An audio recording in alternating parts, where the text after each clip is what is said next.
साथियों नमस्कार, मैं हरिश्चंद्र बर्णवाल इस वीडियो में आप सभी का स्वागत करता हूं। दोस्तों, ममता बनर्जी को, बंगाल की ममता सरकार को तीसरा बड़ा झटका लगा है।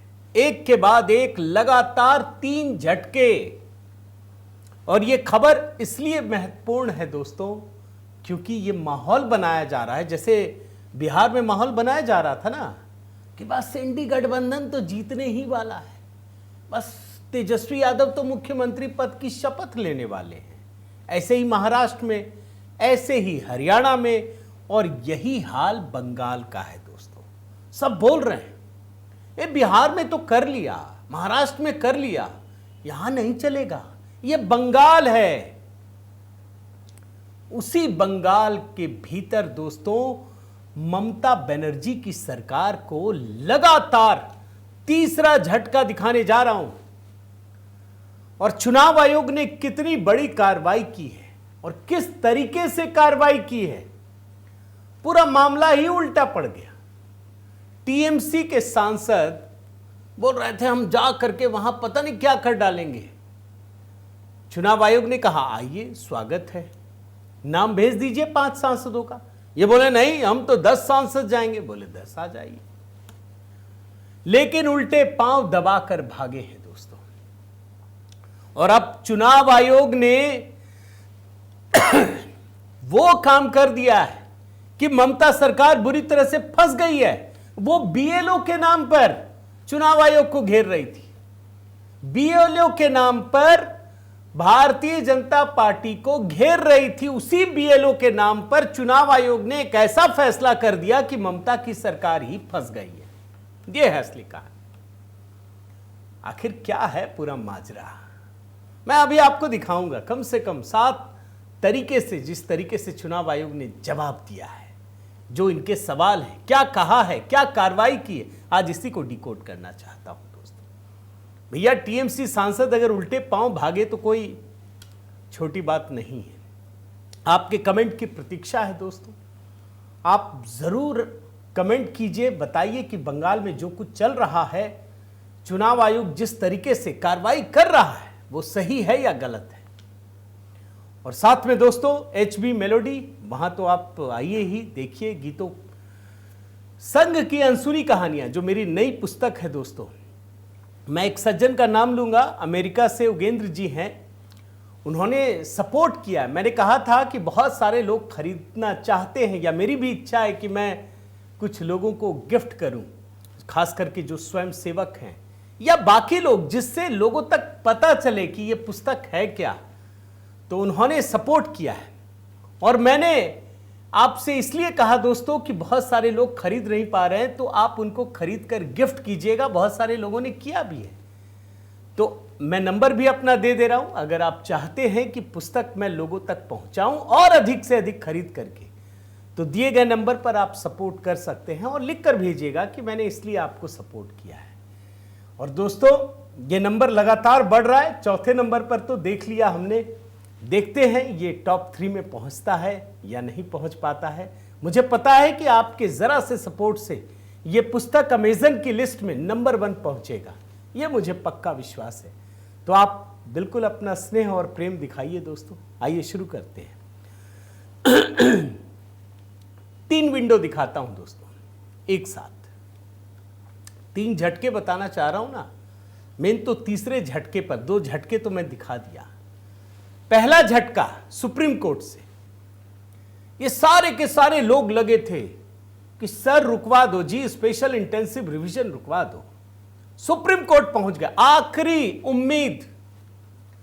सुप्रीम कोर्ट ने साफ कह दिया कोई सर्वर नहीं रुकेगा भाई, चुनाव आयोग वैसे ही काम करेगा। सिब्बल की तो बोलती बंद हो गई।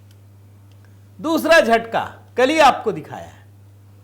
बंगाल सरकार ने वक्फ पर यू टर्न ले लिया, हार मान ली, लागू कर दिया और बोला भैया जो मोदी जी ने आदेश दिया है 5 तारीख तक, जल्दी भर डालो, सारे वक्फ की डिटेल्स डाल दो। दूसरा झटका। और तीसरा झटका चुनाव आयोग की तरफ से, सख्त चेतावनी, कार्रवाई आदेश, अभी आपको मैं उसी पे पूरा फोकस करूंगा। ये तीसरा जो झटका है ना, वो कैसे एक के बाद एक नए झटके दे रहा है, यही कहानी आपको दिखाना चाहता हूं।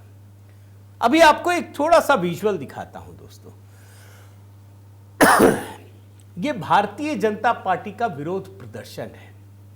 आप जानते हैं, जब ममता बनर्जी सड़क पर उतरती है ना, तो भारी भीड़, ये भी भारी भीड़ है।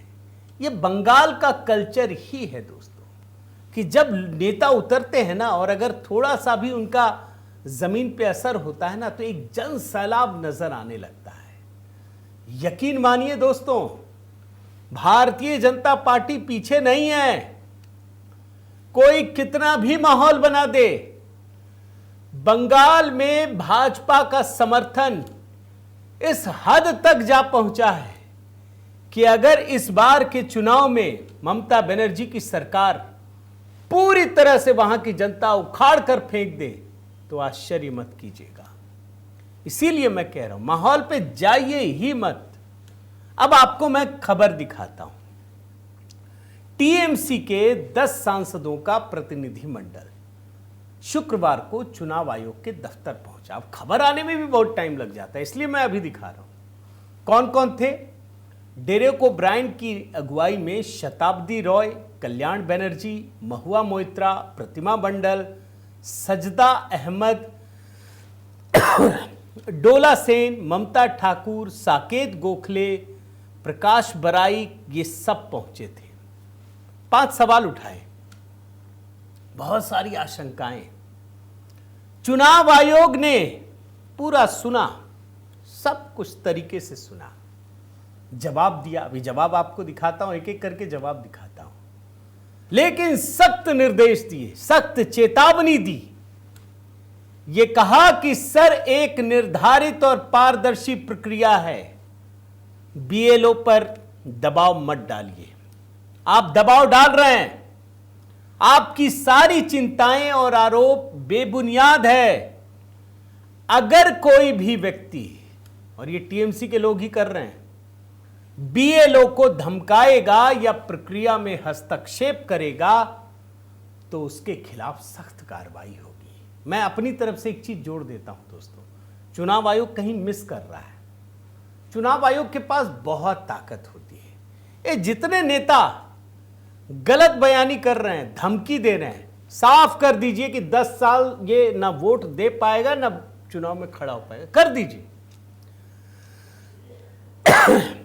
अगर धमकी दे रहे हैं, अगर हिंसा की बात कर रहे हैं, चुनाव ही नहीं खड़ा हो पाएंगे, ये कर सकता है चुनाव आयोग। सारे लोग भाग खड़े होंगे, मैं आपको बता देता हूं। अब मैं आपको एक एक करके वो जवाब दिखाता हूं, कार्रवाई दिखाता हूं कि चुनाव आयोग ने कितना बड़ा काम किया है दोस्तों। आखिर तक देखिएगा। बीएलओ वाला मसला तो गजब का है। ममता बनर्जी की सरकार फंस गई है, पैसा निकालना पड़ रहा है, ये बता रहा हूं मैं आपको। पहला जवाब सुनिए भाई। टीएमसी ने आरोप लगाया कि ये जो पूरा चल रहा है प्रोसेस, ये बंगाली और अल्पसंख्यक मतदाताओं को हटाने के लिए एक साजिश है, भाजपा की साजिश है। चुनाव आयोग ने उनको क्या जवाब दिया? चुनाव आयोग ने कहा दोस्तों कि ये जो सर प्रक्रिया चल रही है ना, ये चुनाव आयोग की संवैधानिक जिम्मेदारी है। आप चाहें या ना चाहें, ये तो होकर रहेगा। आप कितना भी विरोध कर लीजिए, स्पेशल इंटेंसिव रिवीजन को कोई नहीं रोक सकता।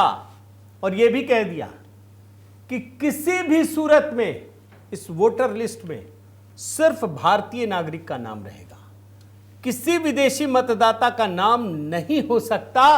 यह एकदम क्रिस्टल क्लियर कर दिया, बता दिया।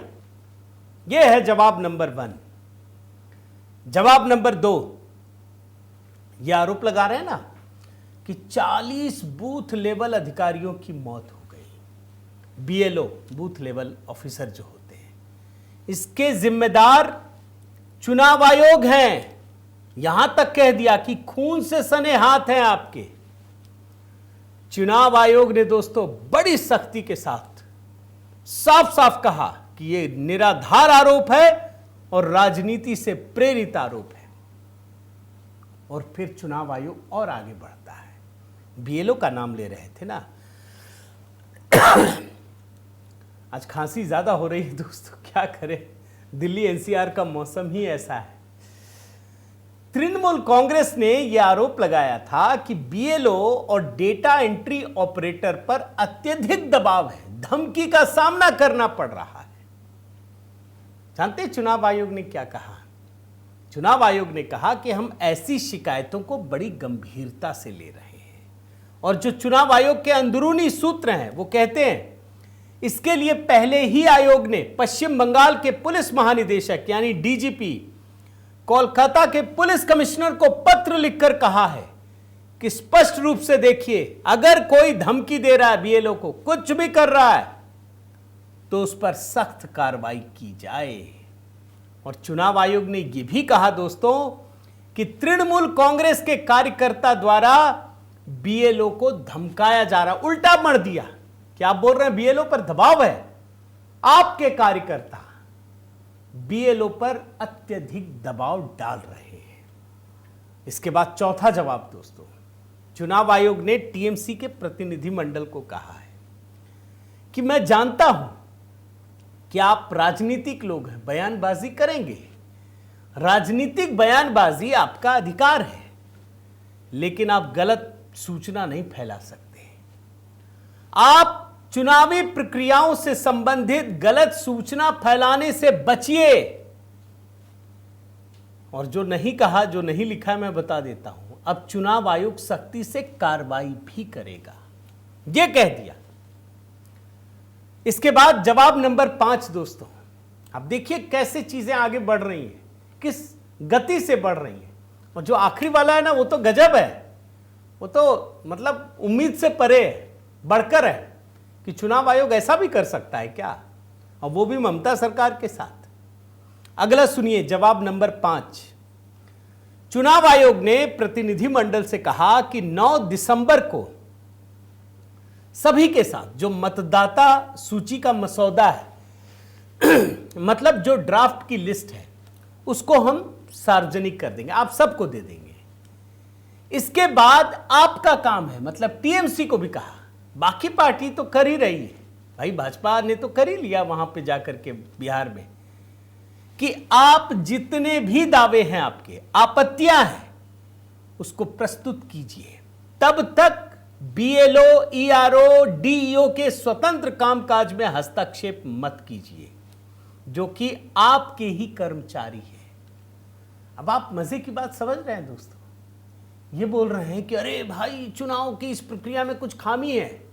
चुनाव आयोग बोल रहा हो सकता है, भाई आदमी ही तो है, हम उसी को ठीक करने के लिए तो काम कर रहे हैं। थोड़ी चुनाव आयोग बोल रहा है कि जो हमने लिख दिया एकदम लक्ष्मण रेखा हो गई, अब कुछ नहीं हो सकता। चुनाव आयोग बोल रहा है कि भाई जो हम कर रहे हैं, जो हमारे बीएलओ कर रहे हैं, उसमें गलती की संभावना हो सकती है। इसके बाद आप दावा दीजिए, आप बताइए कि यह गलती है, हम चेक करेंगे और फिर हम उसको ठीक करेंगे। अगला जवाब देखिए, जवाब नंबर 6। आप समझ रहे हैं ना, वो डालने आए थे बोझा लेकर के कि चुनाव आयोग पे डाल देंगे, चुनाव आयोग ने उन्हीं के माथे पे डाल दिया। जवाब नंबर 6 सुनिए। भाई अभी आपने देखा होगा दोस्तों कि जो मुख्य निर्वाचन अधिकारी हैं पश्चिम बंगाल के, उनका जो दफ्तर है वहां पर किस तरीके से हो हंगामा मचाया गया, बीएलओ को भेज दिया। अरे सरकारी अधिकारी काम करेगा या वो विरोध प्रदर्शन करेगा? ऐसे मौके पर सख्त एक्शन हो रहा है। इसके बाद दोस्तों आयोग ने पश्चिम बंगाल में जो मुख्य निर्वाचन अधिकारी का ऑफिस है, साफ साफ कहा कलकत्ता के पुलिस कमिश्नर को कि यह आपकी जिम्मेदारी है कि उसकी सुरक्षा की जाए। उनकी सुरक्षा के साथ समझौता हुआ है, तुरंत उनका ऑफिस स्थानांतरित कीजिए, नया प्रांगण दीजिए, ऑफिस दीजिए, और पूरी सुरक्षा की जिम्मेदारी सिर्फ आपकी है और किसी की नहीं है। एकदम सख्ती के साथ हिदायत दोस्तों। और जवाब नंबर 7, जिसके बारे में मैं बड़ा बेसब्री से इंतजार कर रहा था आपको बताने के लिए, कैसे बीएलओ के मामले में ममता सरकार को फंसा दिया गया है। भाई ये लोग बोल रहे थे ना कि बीएलओ बड़े दबाव में हैं। बंगाल का तो मामला थोड़ा अलग है ना दोस्तों, भाई वहां तो भड़का सकते हैं, भाई कौन सरकारी कर्मचारी काम करना चाहता। अब देखिए ना भाई, मोदी सरकार जब आई सत्ता में तो क्या हेडलाइन छपती थी कि अब अधिकारी टाइम पे दफ्तर आ रहे हैं। मोदी जी हंसते थे, कहते थे कि यार मुझे समझ ही में नहीं आता, भाई जिसका जो काम है वो समय पे आ रहा है तो ये हेडलाइन बनती है कि सरकारी अधिकारी अब समय पे आ रहे हैं। ये भी कोई हेडलाइन है लेकिन बनती थी दोस्तों। सरकारी अधिकारी को काम को छोड़ के कहीं और लगा दिया, विरोध कीजिए, भड़काने लगे, बोलने लगे कि इन पे बड़ा प्रेशर है। चुनाव आयोग ने क्या किया कि भाई काम तो कर ही रहे हैं तो इनका मानदेय बढ़ा देते हैं। और मानदेय कितना बढ़ाया? डबल कर दिया, क्योंकि ये बहुत काम कर रहे हैं इसलिए इनका जो मानदेय है उसको डबल कर दिया। और राज्य सरकार को बोला कि चुपचाप इन्हें पे कीजिए। अब बीएलओ बड़े खुश, वास्तव में भाई काम कर रहे हैं और डबल कर दिया। आपको बता दे रहा हूं, अब बंगाल सरकार उल्टा फंस गई। पहले बोल रही थी बहुत काम है, बहुत काम है, अब चुनाव आयोग पूछ रहा है कि पैसे क्यों नहीं दिया आपने, पैसे दीजिए। कहानी क्या है मैं आपको बता देता हूं। चुनाव आयोग ने हाल ही में बीएलओ उनके वार्षिक मानदेय को दोगुना करने का ऐतिहासिक फैसला लिया। यह फैसला बीएलओ के साथ साथ उनके सुपरवाइजरों, उनके मानदेय में बढ़ोतरी और जो ईआरओ है, एईआरओ है, जो अलग अलग पदाधिकारी होते हैं, पहली बार मानदेय के रूप में सामने आया। बूथ लेवल ऑफिसर मतदाता सूची में नाम जोड़ने, हटाने, सुधार करने में सबसे बड़ी भूमिका निभाते हैं। आयोग ने 2015 के बाद पहली बार इनके मानदेय में वृद्धि की है और बीएलओ का वार्षिक मानदेय पहले 6,000 मिलता था, उसको 12,000 कर दिया है। लीजिए, दीजिए पैसे, 12,000 किया गया है, आप समझ लीजिए। और मतदाता सूची के गहन पुनरीक्षण कार्य के लिए बीएलओ को मिलने वाली जो प्रोत्साहन राशि है, यह भी एक हिस्सा होता है, उसको भी डबल कर दिया। पहले 1,000 था, अब 2,000 कर दिया गया है। कुछ राज्यों में मतदाता सूची के विशेष गहन पुनरीक्षण के कार्य में लगे बीएलओ को बढ़े हुए वार्षिक मानदेय के अतिरिक्त 6,000 रुपए का विशेष प्रोत्साहन राशि भी मिलेगा। लीजिए, मतलब डबल भी किया, 1,000 का 2,000, 6,000 का 12,000, और बोला इनको ज्यादा काम होता है, इनको और 6,000 दीजिए। बढ़िया है, ये ममता की सरकार दबाव डाले, बीएलओ बड़े प्रेशर में है। अब चुनाव आयोग बोलेगा और इनको 10,000 दीजिए। बीएलओ भी खुश, पैसा मिल रहा है। भाई आपके राज्य में हो सकता है बड़ा काम करना पड़ता हो और टीएमसी का दबाव भी झेलना पड़ता है, और बढ़ा दीजिए। और देना किसको है? ममता की सरकार को ही देना पड़ेगा। यह संवैधानिक प्रावधान है। निर्देश चुनाव आयोग देगा और पैसा सरकारें देंगी, यही सच्चाई है दोस्तों। और पश्चिम बंगाल में 80,000 से ज्यादा बीएलओ फॉर्म भरने, फॉर्म को बांटने, जमा करने, डेटा अपलोड करने का काम कर रहे हैं। फॉर्म तो खैर लोग भरते हैं, लोग हेल्प करते हैं, लेकिन 80,000 बीएलओ। अब चुनाव आयोग ने राज्य की पुलिस को, डीजीपी को यह कहा कि बीएलओ की सुरक्षा करना आपकी जिम्मेदारी है, राज्य सरकार की जिम्मेदारी। और मैं आपको एक बात और कह देता हूं दोस्तों, कि अगर बीएलओ पर या उनकी सुरक्षा पर आंच आती है, तो जैसे आपने देखा होगा ना, सुप्रीम कोर्ट ने एक न्यायमूर्ति के लिए एक रिकमेंडेशन भेज दिया कि इन पर इंपीचमेंट लगाइए, इनको हटाइए। तो राज्य की कानून व्यवस्था की स्थिति खराब हो चुकी है। इसका सुझाव आप बड़े ध्यान से सुनिए, सिर्फ राज्यपाल ही नहीं, ये चुनाव आयोग भी दे सकता है कि यहां राष्ट्रपति शासन लगाइए, हम काम नहीं कर पाएंगे। अगर चुनाव आयोग ने, अगर ज्ञानेश कुमार जी ने यह कह दिया दोस्तों कि हम इस राज्य में चुनाव नहीं करा सकते, यहां हम अपना काम नहीं करा सकते, इस राज्य में आर्टिकल 356 लगाइए, राष्ट्रपति शासन लगाइए, भारत सरकार की मजबूरी हो जाएगी, मैं आपको बता रहा हूं। और सुप्रीम कोर्ट भी कुछ नहीं कर पाएगा, यह भी एक संवैधानिक संस्था है। तो अगर पश्चिम बंगाल में चुनाव आयोग के काम में राज्य सरकार ने जरा सा भी हस्तक्षेप किया, या अगर कुछ गलत चीजें हुई, कोई घटनाएं घट गई, तो ये चुनाव आयोग कर सकता है। और आप यकीन मानिए ये चुनाव आयोग के लिए बहुत बड़ी बात होगी दोस्तों, ये भाजपा के लिए भी खुशखबरी है, इसीलिए ये लोग डरे हुए हैं। आपने कई वीडियो देखा होगा कि बांग्लादेशी भाग रहे हैं और टीएमसी वाले भी लगे हैं कि नहीं नहीं भाई काम तो करो, ये रुकेगा नहीं, चाहे कुछ भी कर ले। और आपको एक इंटरेस्टिंग डेटा दिखाता हूं दोस्तों, आप देखिए कल दोपहर 3 बजे तक का डेटा है, ये चुनाव आयोग ने जारी किया है। इसमें पहला, दूसरा, तीसरा छोड़कर चौथा देखिए, चौथा पश्चिम बंगाल का है। 27 अक्टूबर तक जो बंगाल में इलेक्टर्स हैं वो हैं 7,66,37,529। बीएलओ की संख्या 80,681। बीएलए अलग होते हैं। और जो फॉर्म भरे गए, जो डिस्ट्रीब्यूट किए गए हैं वो 99.85%, मतलब 100%, मान के चलिए सारे के सारे फॉर्म बट गए। 7,65,23,000 और 7,66,37,000, यानी 1 लाख से कुछ ही ज्यादा फॉर्म बचे हैं, बाकी सब बांट दिए गए। और आगे देखिए, जो फॉर्म है जिसको डिजिटाइज किया जा चुका है वो भी 7 करोड़ से अधिक है, यानी सिर्फ 63 लाख लोग बचे हैं।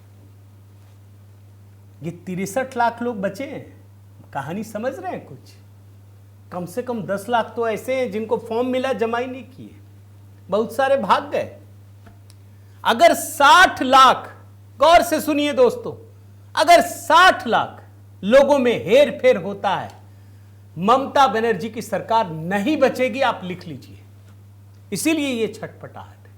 पिछली बार भारतीय जनता पार्टी और टीएमसी के वोटों के बीच का जो अंतर है वो 60 लाख ही था, वही दिख भी रहा है।